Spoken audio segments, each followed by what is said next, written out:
we'll get straight into the form. We're going to kick off with race 2. This one is the Aim Sound Electrical. So the 1340 rating 72 affair, where Lady Rudolph comes up favourite. A terrific win at Tarapa last time out, came from off the speed and really zipped home towards the inside. 241.28 for Robbie Hannum, $7 about Arturo, $6 Edwardian Lady, $7.50 for Rock on Even, $8 for La Bella Rosa.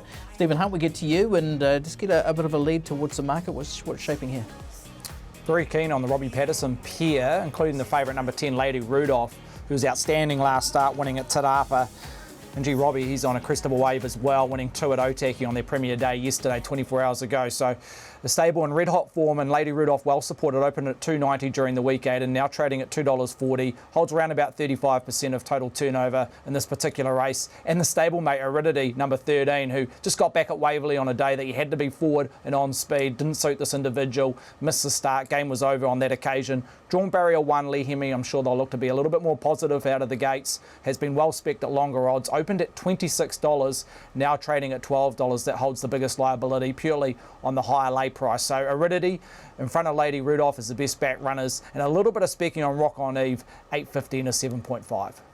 Okay, thanks for that, Stephen. Interesting because they'll both probably get back. Be interesting to see how this track plays out, because they may have a bit of work to do.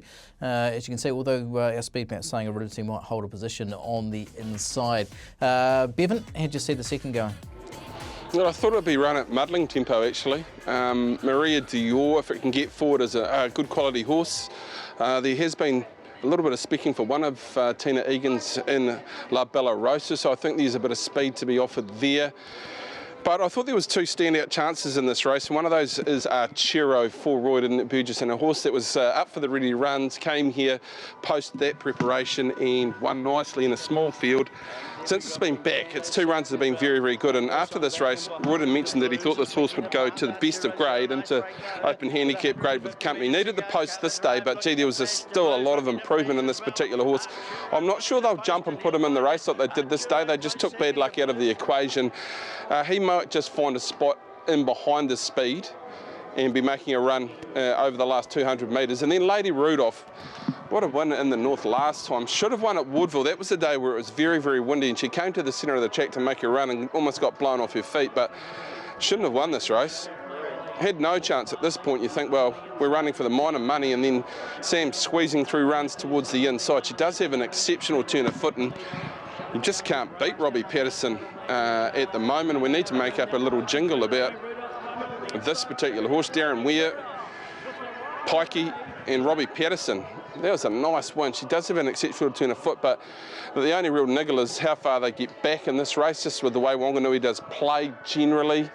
Rail in the true position, good 3-track conditions. They do tend to sprint off the top, but this horse has a great turn of foot, so it's on top over the 4 for mine and Arturo. The 11, Maria Dior, I'm waiting for this horse. It's second up this preparation. If it gets across to the lead, it can really quicken nicely, this horse. I thought it was offering you a little bit of value in this particular market. And outside of that, look, Rock on Eve was the only one against pattern at Waverley, where the rail was so dominant, to come from last and pick them up and win quite nicely. So that form, for me, does look very, very good with what we saw at Waverley throughout the day. But yeah, 10 and 4, and then the 11 and the 12 here in race number 2 for mine.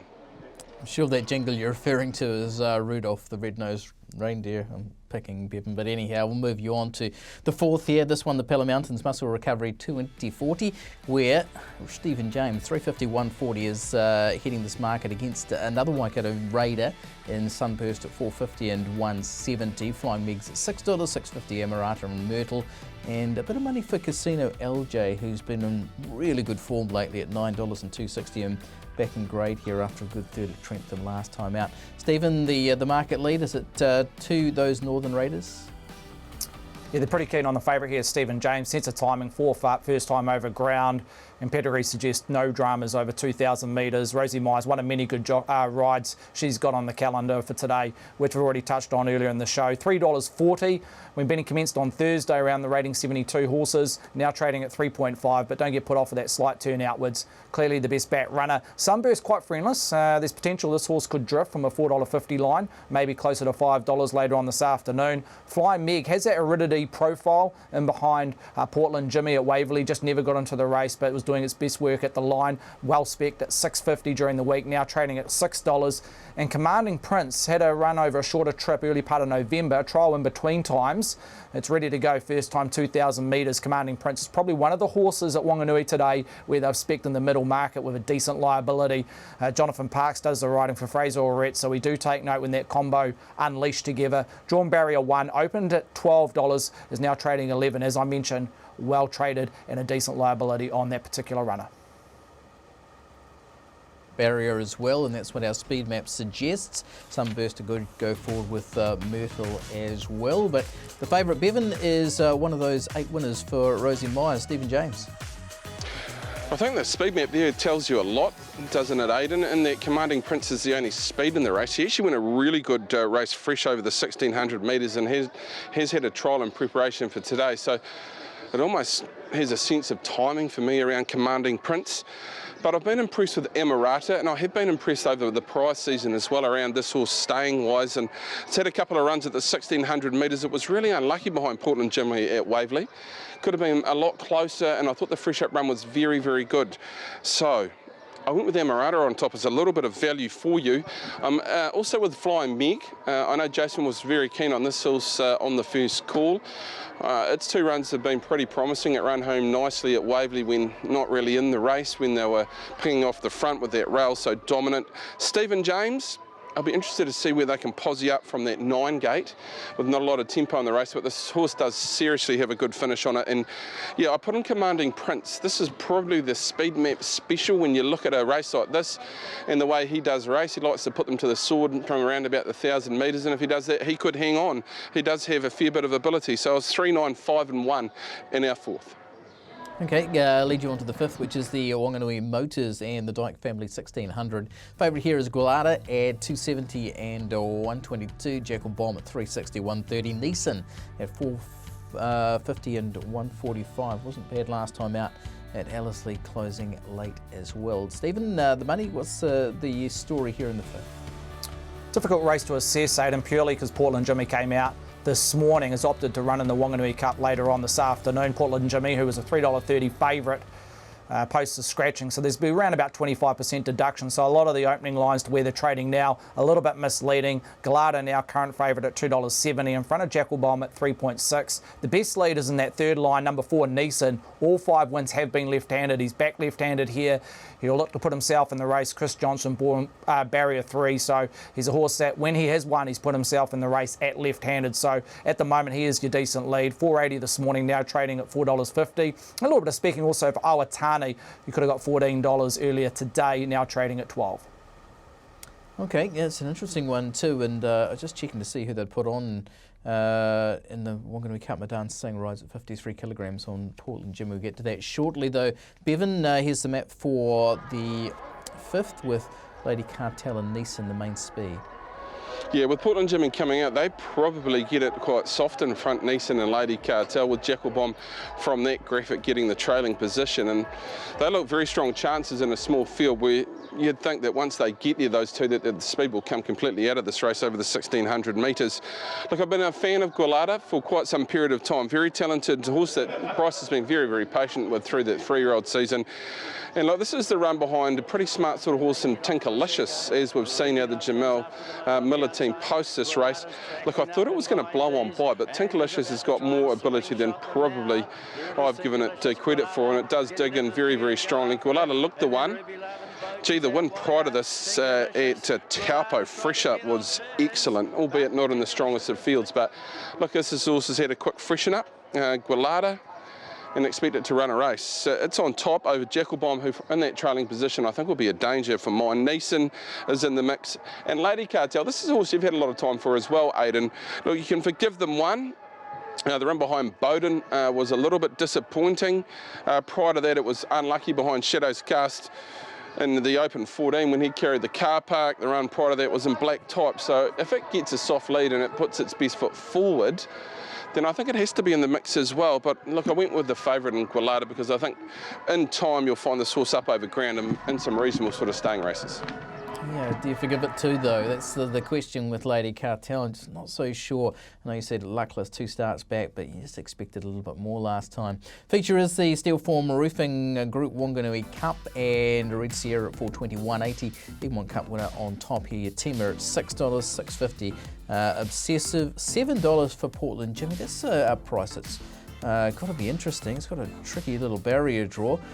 What's the money telling us, though, Stephen? Where's the wise money going? It's 4 or 5 there willing to spec in the first 48 hours of trading, Aidan. They're really gravitating towards the bottom of the page, the light-weighted horses, including Red Sierra. Even though it's got 55.5, it's dropping back from weight for age material, $4.50 into $4.20, well supported, including an $800 bet we accepted around about an hour ago on Red Sierra. Your teamer for the Stephen Marsh team, also well supported, $7.5 into $6. Obsessive, again, well supported, $7.50 into $6.5, has that in a twinkling form line, which we know has gone from strength to strength within a twinkling, winning last Saturday in the Counties Cup. Portland Jimmy, interesting runner. Took a while to get momentum purely because it was in an earlier race, and that kind of stifles betting when you've got a dual acceptor. But we are seeing a little bit of action around Portland Jimmy. Always hard to step up over ground for the first time in open handicap conditions, but again, well supported, $8.50 into $7. Sentimental miss, even though it's on the good 3. This potentially could be its last run, this preparation. Well supported. I know there's a big syndicate involved, but at the moment, trading $8.50 off a peak of $11. And also a little bit of speaking around Platinum Invader. I know if he bought his A game, he'd be well in this race, being placed in the Derby 12 months ago, but not left alone at a $12 price. Okay, interesting. Main speed comes from Sergeant Blast with Portland Jimmy. They've got Portland Jimmy going to the front, and I've got Sergeant Blast taking a midfield sit in our speed map here. Bevan, how do you see this Wanganui Cup playing out? Well, I think the relevant factor around Sergeant Blast, A-Rod, is that he got in on the lightest of weights last time, so they just decided to send it. I don't think they'll do a similar thing today, but I do think Portland Jimmy goes forward. Mauna Kea more than likely to go forward. Sampson might find a spot and be a little bit more positive, and then you've got your teamer who's probably drawn in an awkward position. But look, this is an interesting race of mine. I really battled to come up with the best bet, so I decided to go with Red Sierra, and I've already cancelled the video, A-Rod, so we're not watching that again, your glory moment on the first call. But I want to play a couple of others as well in the race. Look, I think Red Sierra is an excellent chance of winning this race if she fronts up today. At her best, she'd be very, very hard to beat in this. But the other 2 I want to play are Platinum Invader. Look, he's just looked soft to me in those first 3 runs as preparation. He was actually really good at Hawera, fresh up. Thought it was a good effort at Trentham behind Mauna Kea. Maybe a fraction disappointing at Awapuni, but he's been trained for a trip. There's no doubt about that. And I think the Auckland Cup is the big goal for this preparation. So they're just taking a very patient approach to his racing this time in. I want to have a look at him in the bird cage, and if he's tightened up a bit, or maybe it's just him, then I want to have a little bit on him at $12, because if you remember back to his 3-year-old season, look, he is a very, very serious horse. So I want a little bit there. And the other one I want a little bit on is Bellum. When you go back and review his run last start at Waverley, he was one of the few horses to run on that day. I thought it was a really good run, and you go back one more, and he was excellent in the Fielding Cup. So I don't think he's far away. Maybe these track conditions might be getting a little bit firm for him, but he's at a ridiculous price in this market. He should be a lot shorter. He is actually going probably as good as we've seen over the last 18 months. So I like him a little bit there. And then for 4th in this particular race, look, Obsessive. A little hit and miss, but it was a good effort last time, so I'm putting that particular horse in. But look, Red Sierra is going to be my best Aidan, but it's one of those sort of races that I want to have a little bit Platinum Invader, and I want to have a little bit on Bellum as well. Fair call too. I like that. Like you play, I'm pretty similar to you in the race as well. What happens if we give you $100 to spend for the day, Bevan? What do you do? Okay, so we're going to put the 50 on Red Sierra. I really struggled. I had Just Fabulous, and I thought, well, it just hasn't got across the line. Gualada, but I wasn't convinced there, so I really did battle to find the one to put the big circle around, so I ended up going with Red Sierra. For me, it's a day of value. I thought there was 6, 7, 8 runners at double figures. If we get one of them, then we're going to have a result on the day. But Red Sierra is the major play for me. All in Mana, I was worried. I really liked it second up with the blinkers on, and I thought that wet track would play against it last up, but it actually ran a great race, and it has run nicely here prior. So actually on this day last year, behind Brim, it went a great race. So it's got 30 to 1 on it. And then I've had a little place multi. I'm going to go with Irish Tricks in the first. If it had drawn inside, I know Jonathan was quite keen that this horse could have won. It's drawn outside, so it's tricky. Maria Dior, if she leads up with no pressure, I think she can run in the money, and Bellum at a big price. So $20 place multi there for a bit of fun at some bigger sort of values. But it's not the easiest day. There are deep fields, Aidan, across the program, and look, it couldn't be any better here. They're going to have a Bobby Dazzler, and the natives will get restless later on, but we should be in for a very good afternoon of racing, and the crowd, gee, they are streaming in here, A-Rod, so positive signs to the Wanganui Jockey Club. Absolutely. Really interested in Irish Tricks now in the first race out of Wanganui too, with that horse leading in 11s. 3-horse place multi for Bevan Sweeney. Thanks to Sweens for taking us through the Wanganui races.